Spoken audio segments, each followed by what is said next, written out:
요한복음 19장 30절, 38절부터 42절입니다. 같이 읽겠습니다.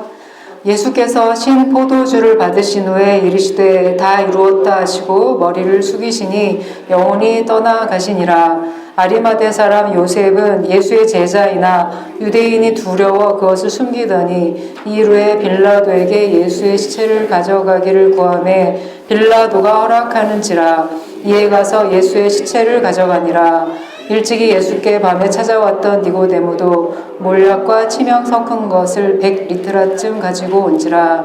이에 예수의 시체를 가져다가 유대인의 장례법대로 그 향품과 함께 세마포로 쌌더라. 예수께서 십자가에 못 박히신 곳에 동산이 있고 동산 안에 아직 사람을 장사한 일이 없는 새 무덤이 있는지라. 이 날은 유대인의 준비일이요 또 무덤이 가까운 고로 예수를 거기 두니라. 아멘. 요즘 해 뜨는 시간이 빨라져서 아침 예배를 마치면 맨발 걷기를 할 겸 산책 겸 교회 옆 산으로 돌아가곤 합니다. 얼마 전에 눈이 많이 왔었죠. 다음 날까지 산에는 흰 눈이 꽤 남아 있었습니다. 산에서 무덤 몇 개를 지나치게 되는데 이 산소는 해가 잘 들어서 깔끔하게 눈이 녹아 있었습니다. 마치 흰 눈으로 세수를 한 것처럼 정갈하게 보였습니다. 제가 풍수지리를 믿는 건 아니지만 조상들과 후손들이 참 흐뭇하겠다 그런 생각을 제가 했습니다. 평범한 인생이라도 사후에 자기 시신이 정중하게 다루어지기를 바라는 본능이 누구에게나 있는 것이죠. 그래서 이솝우화에 나오는 청개구리 엄마도 양지 바른 곳에 묻히고 싶어서 반대로 말한 겁니다. 공생의 기간 동안 머리 둘 곳 없으셨던 예수님은 자기 무덤조차 마련하지 않으셨습니다. 아니 신경 1도 쓰지 않으셨죠. 십자가에 달리시기 전날까지 제자들의 발을 씻기신 분입니다. 제가 주일학교 고학년 아이들에게 내일 죽는 게 정해져 있다면 남은 하루를 어떻게 쓰겠느냐 물어봤습니다. 그랬더니 게임 좀 하고 그리고 멋진 뷔페에 가서 맛있는 거 먹고 그리고 가까운 일본을 여행하고 싶다고 했습니다. 애들 나온 답변이었죠. 뭐가 되었든지 간에 하루를 분단 위로 쪼개어서 자기 자신을 위해 쓸 겁니다. 아니면 좀 힘이라도 덜 들게 체력을 비축한다든가 아니면 고통 없이 죽는 방법을 인터넷에서 검색할지도 모르겠습니다. 그런데 우리 주님은 이 땅에서 얼마 남지 않은 시간을 끝까지 사랑하는 데 사용하셨습니다. 사실 그동안 넘치도록 선한 일을 많이 하셨죠. 병자들을 고치시고 죄인들과 함께 하시고 또 죽은 과부의 아들을 살리시고 방황하는 무리에게 하나님 나라를 말씀으로 가르치셨습니다. 식사할 겨를이 없으셨다고 성경은 기록하고 있죠.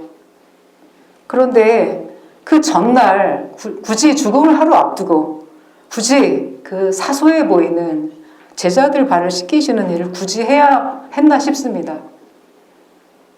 그런데 그렇게 하셨죠. 그리고 밤새 통곡 가운데 하나님께 순종함으로 맡기는 기도로 주어진 시간을 마무리하셨습니다. 하나님께 순종하는 것과 끝까지 사랑하는 것, 그것이 주님의 생애였습니다. 이 성화는 예수님이 운명하셨을 때 천국에서 일어난 일을 보여주고 있습니다. 십자가 밑에서는 주님을 따르는 이들이 손을 들고 오열하며 슬퍼하고 있지만 하늘에서는 말씀을 전하다 순교한 선지자들이 일제히 하나님의 약속이 적힌 두루마기를 들고 하나님의 말씀이 성취된 것을 축하하고 있습니다. 가운데 히브리어로 야훼라는 글자가 보입니다. 오랫동안 맹세하신 구원에 대한 하나님의 약속이 마침내 예수님의 온전한 순종으로 이루어진 날이었기 때문입니다. 그런데 가운데 예수님의 얼굴을 자세히 보십시오. 너무너무 상해 있습니다. 마지막까지 고통으로 눈은 패여 있고 온몸에는 피가 흘러내리고 있습니다. 그러니까 우리 죄를 덮는데 그렇게 많은 피가 필요했던 겁니다. 그가 찔림은 우리의 허물 때문이요 그가 상함은 우리의 죄악 때문이라. 그 많은 피를 한 번에 쏟으심으로 하나님께 영원한 제사를 드리셨습니다. 씻기지 못할 죄는 없습니다. 보혈이 우리의 죄를 다 덮습니다. 예수께서 신포도주를 받으신 후에 이르시되 다 이루었다 하시고 머리를 숙이니 영혼이 떠나가시니라. 이 구절에는 이제 안식이란 말이 없는데 안식이 느껴집니다. 주님은 십자가에서 안식하셨습니다. 수치와 고통의 십자가에서 안식하셨다는 게 참 이상한 일이죠. 왜냐하면 그곳은 순종의 자리였기 때문입니다. 하나님도 안식하셨습니다. 세상을 창조하시고 7일째 안식하셨던 하나님은 아담의 불순종으로 무섭게 번지기 시작한 세상의 죄로 인해 안식하실 수가 없었습니다. 그런데 이제 구원을 성취하기 위해 작정하신 일을 다 이루셨기에 안식하셨습니다. 하지만 그 안식은 성부 하나님에게 아들을 잃은 슬픔이 있는 그러한 안식이었습니다. 히브리서 4장 9절 10절 말씀입니다. 그러니 하나님의 백성에게는 안식하는 일이 아직 남아 있습니다. 하나님께서 주실 안식에 들어가는 사람은 하나님이 자기 일을 마치고 쉬신 것과 같이 그 사람도 자기 일을 마치고 쉬는 것입니다. 이 그림은 아리마대 요셉의 초상화입니다. 주님 십자가에서 운명하신 후 시신을 수습한 사람은 아리마대 사람 요셉과 니고데모였죠.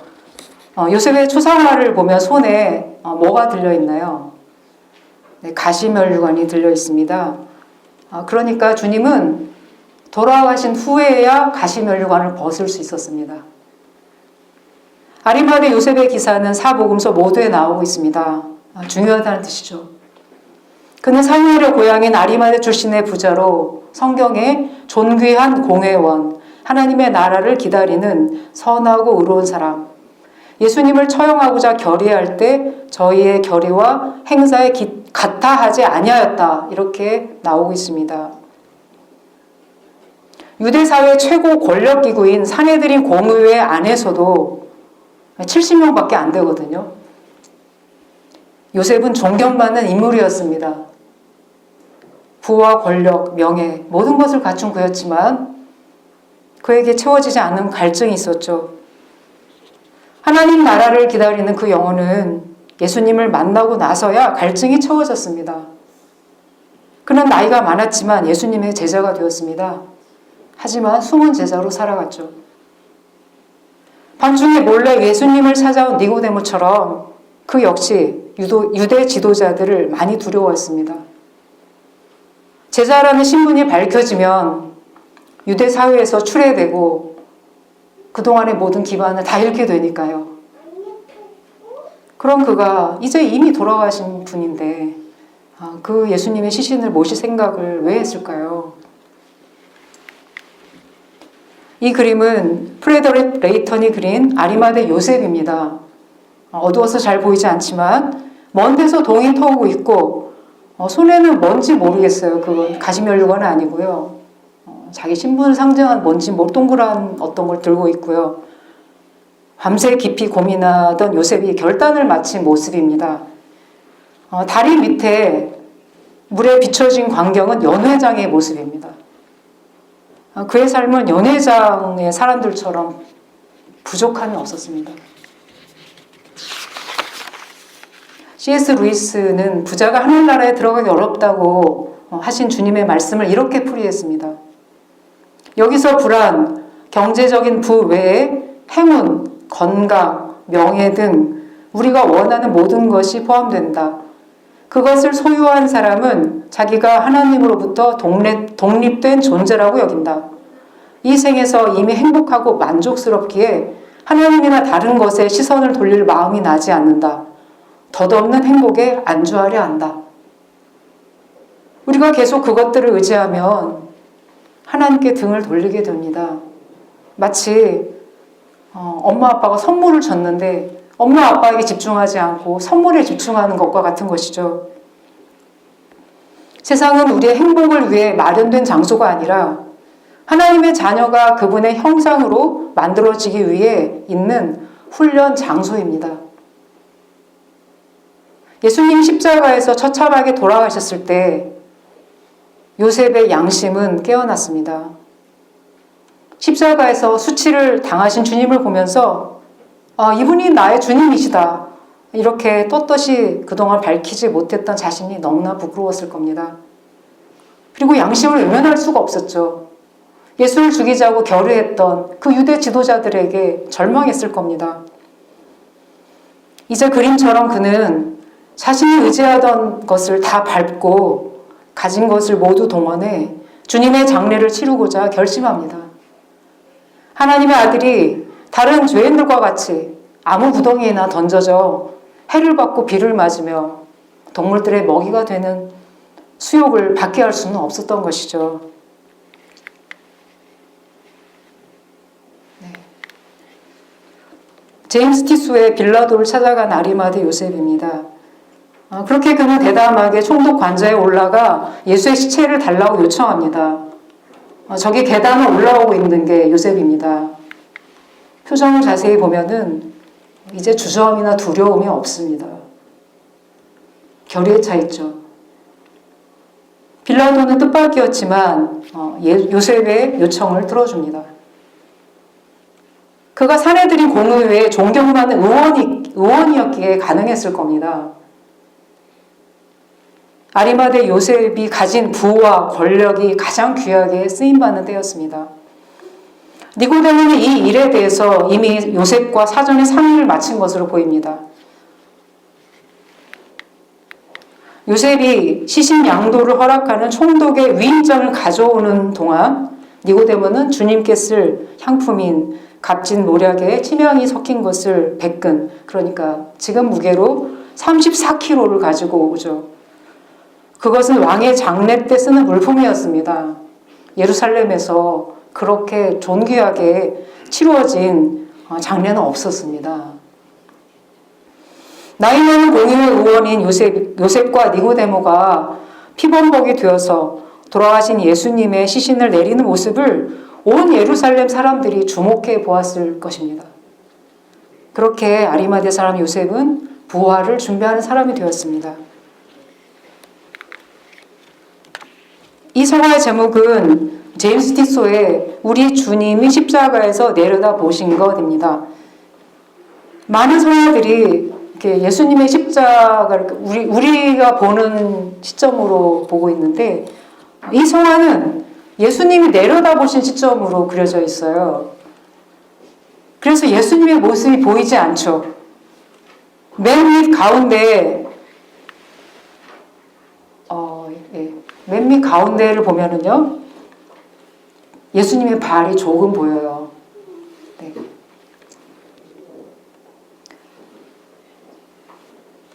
우리도 내 두 발을 보려면 고개를 이렇게 많이 숙여야 됩니다. 주님은 지금 고통 때문에 고개가 많이 숙여진 채 사람들을 내려다보고 계십니다. 그 오른쪽에는 마취제인 신포도주를 담은 붉은 항아리가 보이고 경비병이 갈대를 들고 있죠. 그리고 중앙에 예수님의 발 바로 밑에 누구인지 혹시 아시겠습니까? 네, 긴 머리에 다른 여자들은 머리카락이 보이지 않아요. 그런데 이 사람은 머리카락이 보이거든요. 그럼 누구일까요? 막달라 마리아입니다. 예수님께 향유를 부었던. 그리고 그 뒤로 파란 옷을 입은 예수님의 모친 마리아와 예수님의 이모, 그리고 글로바의 아내 마리아, 그리고 왼편에 흰 옷을 입은 제자 요한이 보입니다. 주님은 요한에게 모친 마리아를 부탁하셨습니다. 그리고 왼편에는 예수님의 사형을 총집행했던, 그리고 집행하면서 이는 진실로 하나님의 아들이었도다 이렇게 고백했던 백부장이 정자세, 이게 그가 예수님께 마지막으로 취할 수 있었던 예외였어요. 다른 경비병은 막 이렇게 아무렇게나 있는데 백부장은 굉장히 정중한 자세로 있죠. 상관 앞에 있듯이. 그리고 사망을 뜻하는 무덤이 그 옆으로 보이고 있습니다. 오른편에는 예수님을 조롱하는 사두개인 제사장 바리새인 그룹이 보입니다. 왼편에 말 탄 사람은요, 고개를 이렇게 들어서, 이렇게 쳐들어서 이렇게 하늘을 보고 있죠. 먹구름이 몰려오는 하늘을 불길하게 지금 쳐다보고 있습니다. 그리고 그 뒤로 무표정한 많은 군중이 구경삼아 지켜보고 있습니다. 온전한 믿음을 10점 만점이라고 가정해 본다면 예수님이 내려다 보이는 시선의 각도에는 믿음이 0인 사람부터 10점 만점인 사람까지 모두 들어와 있습니다.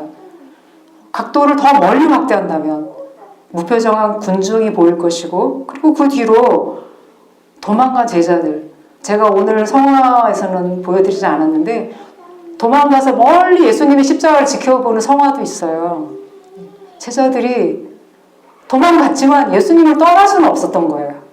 그래서 멀리서 골고다를 지켜보고 있어요.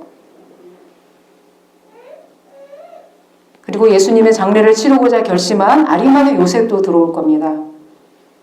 우리는 이런 그림을 보자마자 판단을 하고 경계를 짓죠. 아, 저 조롱하는 무리는 주님을 십자가에 못 박게 한 바리새인들이야, 대제사장들이야, 슬퍼한 이 사람은 주님을 따랐던 사람들이야.